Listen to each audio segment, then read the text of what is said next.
രാമുവിനെ നോക്കി ഗീത പറഞ്ഞു. അവൻ എന്റെ അമ്മാവന്റെ ഏക സഹോദരിയുടെ ഭർത്താവിന്റെ മകനാണ്. അങ്ങനെയെങ്കിൽ രാമുവിന്റെ ആരാണ് ഗീത? ഓപ്ഷൻ എ സഹോദരി, ഓപ്ഷൻ ബി ഭാര്യ, ഓപ്ഷൻ സി അമ്മ, ഓപ്ഷൻ ഡി അമ്മായി.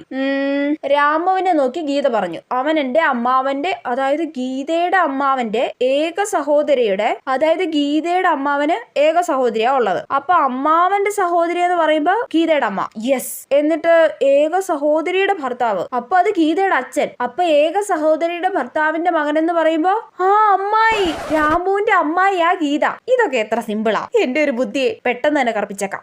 സെറ്റ്. ഇനി നെക്സ്റ്റ് ക്വസ്റ്റ്യൻ നോക്കട്ടെ. ടിൻഡു ഒരു സൈക്കിള് 900, 9000, ഇതെങ്ങനെ വായിക്കുന്നേ? 900,000, എന്തേലും ആവട്ടെ, 90,2 രൂപയ്ക്ക് വിറ്റപ്പോൾ 20%. പിന്നെ ശതമാനക്കണക്ക്. ഈ പരീക്ഷയും പൊട്ടി.